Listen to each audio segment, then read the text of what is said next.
Bonjour à toutes et à tous, j'espère que vous allez bien. Je suis heureuse de vous retrouver aujourd'hui dans RBK Media pour le podcast Histoire de vie. Aujourd'hui, j'interviewe Melaïdé, c'est la fondatrice de Inverdance, cette discipline incroyable. Elles sont passées dans l'émission La France a mon incroyable talent et aujourd'hui, on va découvrir son histoire. C'est parti.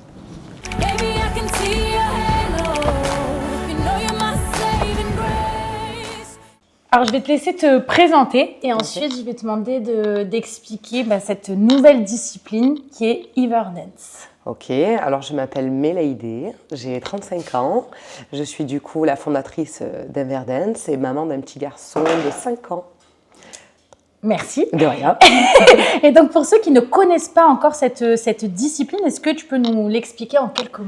Oui, bien sûr, c'est un mélange de gym, de danse et de natation synchronisée. Donc vraiment, c'est une discipline qui est artistique, sportive et physique.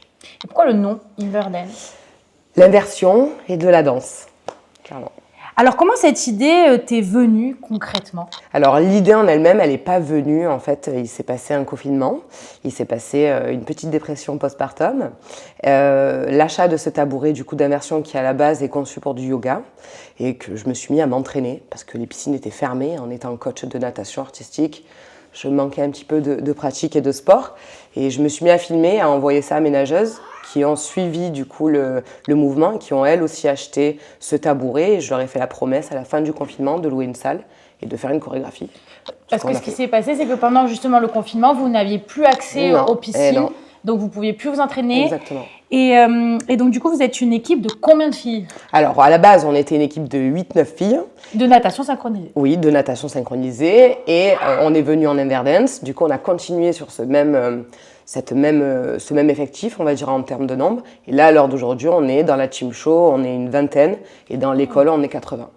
Ah oui, purée, c'est impressionnant. Et donc, dans quel état d'esprit vous étiez au tout début? Parce que tu as acheté ce tabouret pour continuer à t'entraîner, parce qu'il fallait bien que tu continues. Ouais. Mais dans quel état d'esprit t'étais? On était vraiment, surtout dans le doute. Enfin, moi, je doute beaucoup. Mes filles et mes coéquipières, beaucoup moins.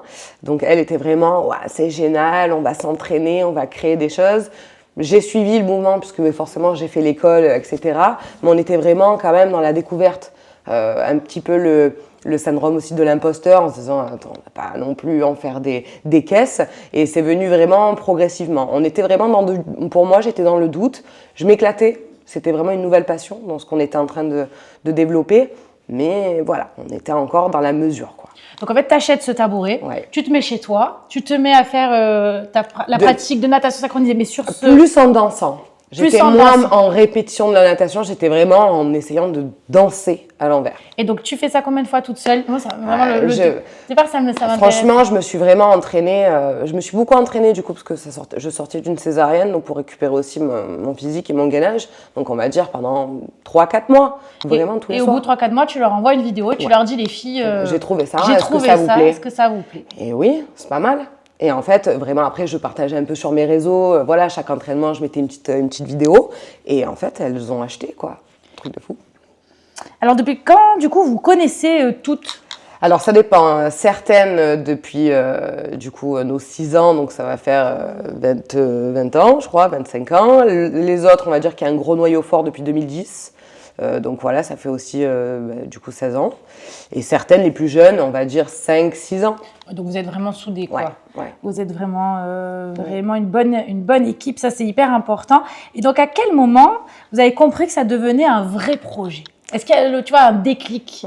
C'était quand? Le 7 janvier du coup 2023 ou 24, je sais plus, 2024, je reçois l'appel d'un casteur d'Incroyable Talent. Incroyable. Ouais. Incroyable talent. Ouais, non. Et déjà à la base, dans les rêves les plus fous et dans les projets les plus fous, quand on a commencé à créer du coup cette école et cette team et cette discipline, je me suis dit allez, dès qu'on va être vraiment forte, pourquoi pas tenter le casting d'Incroyable Talent. Et quand il m'a appelé pour me proposer, du coup, pour me sélectionner, oui, là, c'est notre ampleur. Donc là, on a commencé à s'entraîner vraiment en conséquence, plutôt comme des sportives, comme on avait l'habitude de faire, du coup, en natation artistique, pour préparer une échéance, une compétition. Là, on était vraiment, ok, ça y est, c'est concret, mais il y avait énormément de doutes. Énormément de doutes. Ah ouais. Et comment, justement, vous avez passé ces doutes et vous avez consolidé encore plus l'équipe, vous êtes entraînés? Je pense vraiment cohésion d'équipe et confiance et vraiment l'équipe. Sans elle, je pense que je serais pas allée seule. Et c'est quoi un peu, ça représente quoi les entraînements? Alors à la base, on était vraiment sur un petit flot de 2 heures par semaine. À la fin de l'Incroyable Talent, on était sur 10 heures d'entraînement par semaine. 10 heures d'entraînement. Et là, on tourne à 2 entraînements par semaine. En tout, elles ont 5 heures. 5 heures. Et du coup, vous travaillez quoi Alors, beaucoup de renforcement musculaire, beaucoup de souplesse. Et après, évidemment, on danse. Donc, on essaye de faire des étapes dans nos entraînements. Et donc, comment vous créez une chorégraphie? On crée une chorégraphie, on écrit une chorégraphie déjà avec un peu d'inspiration et on essaye de Comment t'es inspirée? Comment tu t'inspires? Avec mes filles, avec mes élèves, je pense et avec l'expérience aussi que j'ai dans la natation artistique. Après, il y a beaucoup de choses avec les réseaux, avec les envies du moment, avec les sons du moment qui me plaisent. Après, je vais pas inventer, je vais pas dire que je crée d'une différente manière que les autres. Je pense que c'est vraiment quand on a envie, quand on est passionné, ça vient. Et donc, ça prend combien de temps à peu près pour créer une chorégraphie? Ça dépend. La création de la chorégraphie peut aller très vite. Moi, je peux l'imaginer dans mon cerveau en un jour. Maintenant, pour la mettre en place et pour l'écrire avec les filles, ça peut prendre, je vais dire, un mois et demi pour vraiment quelque chose comme on a pu préparer un Incroyable Talent. Après, quand on n'a pas le délai, c'est en 1 semaine ou 2 semaines. Alors, raconte-nous un petit peu votre parcours, donc jusqu'à la France à un Incroyable Talent. Alors, jusqu'à la France à un Incroyable Talent, en 2021, du coup, je crée l'école, du coup. On commence à s'entraîner. On a ce fameux appel, donc on reste 1 an, on va dire, avec une petite équipe. Au moment de l'appel, du coup, c'était en janvier. Les auditions, c'était en juillet. Donc, à partir de là, on propose à Incroyable Talent une chorégraphie vraiment sur notre histoire. Donc, on part sur le thème des sirènes. Comme quoi on nageait, on était des nageuses et puis on est sorti de l'eau. On fait cette chorégraphie du coup aux auditions. Du moment qu'on a été sélectionné par la suite, là vraiment, il y a une prise de conscience pour ma part, ça m'a vraiment donné des ailes. Et du coup, je me suis vraiment mis plus la barre haute en me disant, ok, à chaque fois, si on a la chance d'y retourner, One Life, on donne tout, on va performer comme jamais on aurait pu l'imaginer. Et le but, c'était vraiment de les surprendre. Et en fait, on s'est pris à ce jeu-là. Donc on a fait du coup les auditions, les quarts de finale, donc sur un thème complètement opposé des sirènes, sur Bad Girl. Donc là on était plutôt avec des habits de ville, donc pas du tout un maillot juste au corps. Après on a enchaîné forcément avec Médusa, avec les demi-finales où là artistiquement on a vraiment pris un tournant, on a pris conscience de ce qu'on était capable de faire et de réaliser. Et ça a énormément plu aussi au public. Et après, on a enchaîné avec du coup la finale sur ACDC où encore une fois, on a changé de thème. On est parti dans quelque chose de beaucoup plus rythmique, de beaucoup plus fort, visuellement beaucoup plus grand. On gagne cette 2e place du coup à Incroyable Talent. Et après, on a été casté aussi sur du coup Got Talent Espagne. Donc, on a commencé à faire aussi d'autres pays. On a aussi abordé des shows privés. On était appelés pour faire des shows. Donc voilà. Et moi, en parallèle, oui, franchement, ça a été le début d'une aventure folle et vraiment la création de cette discipline. Sans Incroyable Talent, je pense qu'on aurait quand même fait tout ce qu'il fallait faire pour la faire, mais là, on a pris conscience que, ok, ça peut rendre ça sur scène et c'est fou. Parce que ça vous a ouvert beaucoup de portes, oui. Oui. Donc l'Espagne et l'Espagne, donc les shows privés, la formation aussi. Donc en février, je fais la première formation de futur coach Inverdance avec une licence de marque pour pouvoir développer plusieurs écoles en France. Félicitations. Merci.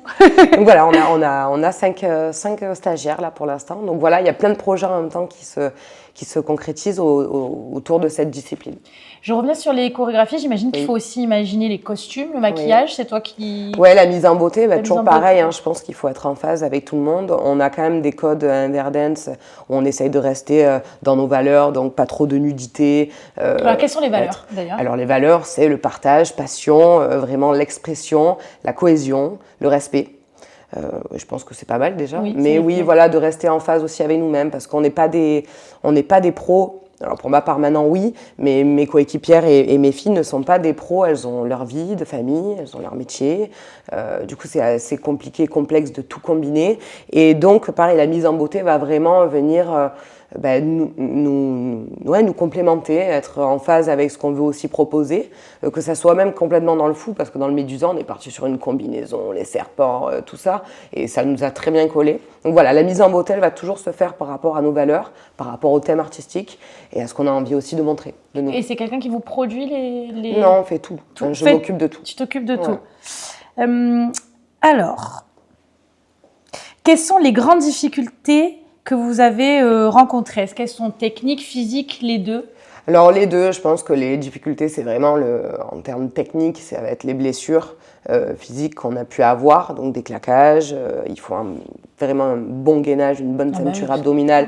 Donc c'est vrai que le ventre, les abdos sont souvent là, mais par contre les lombaires derrière, c'est ce qu'on se travaille un peu le moins et c'est là où on a eu un petit peu des soucis et au niveau de la souplesse aussi. Donc ça c'est vraiment des blessures à l'entraînement, orteils cassés, doigts cassés, voilà.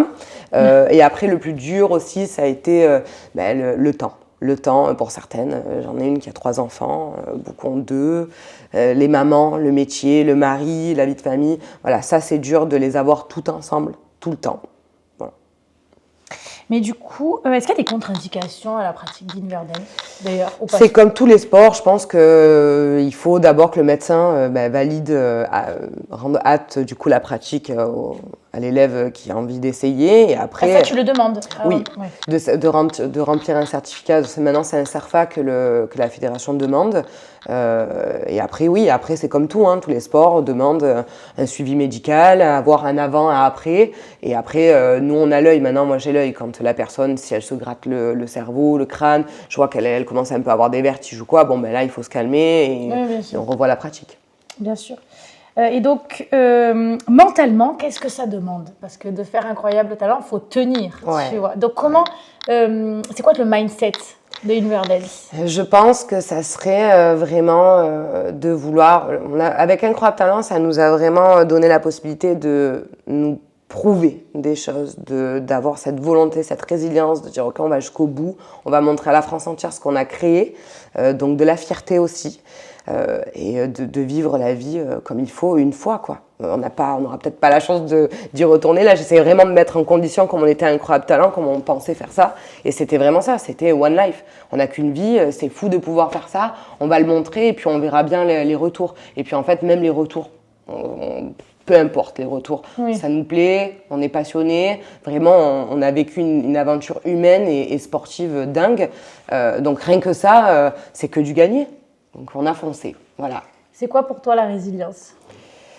C'est de ne jamais lâcher son affaire, c'est de ne jamais lâcher la passion qu'on peut éprouver, c'est d'y croire, malgré les doutes. Alors je dis ça, si mon compagnon me verrait, c'est clairement grâce à lui que j'ai continué, grâce à mes coéquipières, parce que si on m'écoute que moi, j'aurais abandonné, vraiment. Donc ouais, je dirais de jamais abandonner, de toujours rester passionné et croyant dans notre passion, quoi. Et quand ça va pas dans l'équipe, comment vous vous remotivez? Il faut rigoler, Nous on aime bien rigoler. On décompresse beaucoup. On décompresse beaucoup et on rigole beaucoup. Et je pense qu'on n'a même pas besoin de se le dire. Voilà, nous on a connu, les nageuses ont connu un peu ce truc de on fait une réunion quand ça va pas. À Inverden, on ne fait pas de réunion. On arrive, on décharge sa journée, on rigole, on pleure, on fait ce qu'on a à faire, on reste ensemble et on se parle beaucoup. Une anecdote marquante à nous partager, s'il te plaît? Oui. Alors, du coup, on a failli ne jamais passer à la télé, ne jamais faire Incroyable Talent, parce qu'on arrive à la gare, du coup, lors du départ, avec nos tabourets d'inversion sur l'épaule, et le monsieur à la gare me dit non, vous pouvez pas prendre le train comme ça. Donc, on a dû courir, aller vite acheter des sacs poubelles et du scotch, tout scotché, mais vraiment à 2 minutes que les portes se ferment.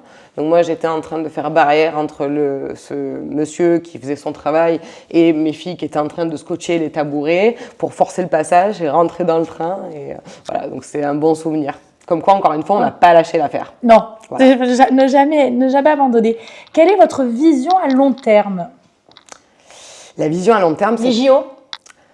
Oui, non, tu m'as dansé, mais ouais, carrément, après, le meilleur développement pour cette discipline, et pas qu'elle parte dans tous les sens, comme on peut voir chez d'autres disciplines, attention, rien dans le jugement ou quoi que ce soit, mais je veux vraiment que ça soit une communauté, et une communauté qui développe la même chose, les mêmes valeurs, les mêmes principes, et que ça soit développé au maximum. Donc les JO, qu'on arrive à créer une propre fédération à nous, que ça soit vu et pratiqué, autant dans le Doubs pour aller favoriser vraiment la santé, le côté renforcement musculaire, comme de l'autre côté dans des shows, de l'artistique à fond, parce que je pense qu'il y a énormément de possibilités. Justement, on a créé aussi un tabouret avec des roulades roulettes. Ah oui? Ouais. Quand? Dans notre dernier passage à Incroyable Talent, pour les 20 ans de l'émission, on a fait un tabouret avec des roulettes et on a fait une chorégraphie qui tournait un peu autour de ça.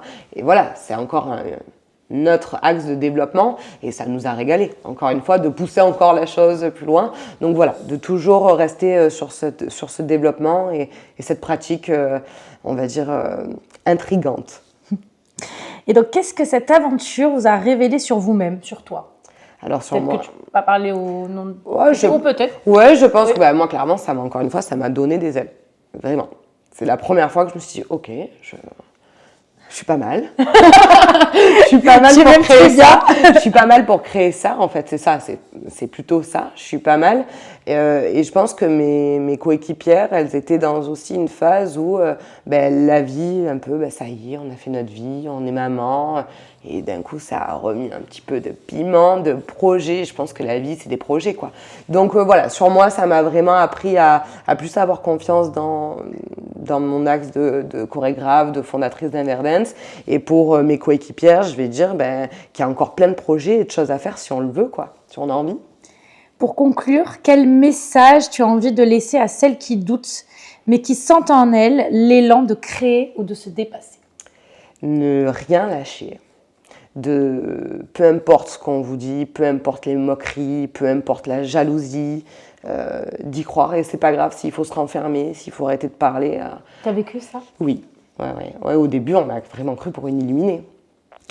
Alors je ne vais pas dire que c'était ça qui me faisait douter parce que moi-même j'avais le doute, donc forcément. Mais d'être entouré de bonnes personnes aussi, d'être entouré de personnes, pas des bonnes personnes, entouré des personnes qui vous font vous élever. Voilà, de rester connecté toujours pareil à ces mêmes valeurs. Et tant pis si on doit en perdre 10, mais qu'il en reste 2 et que ces 2 personnes elles sont à vos côtés en vous disant non, moi j'y crois, c'est beau ce que tu fais, c'est bien, toi tu aimes, c'est le principal. Il faut rester avec ces personnes-là et travailler quand les autres ont tendance à dormir. Il faut travailler, il faut y croire. Merci beaucoup De rien, pour cette avec interview. plaisir. Merci beaucoup. De rien.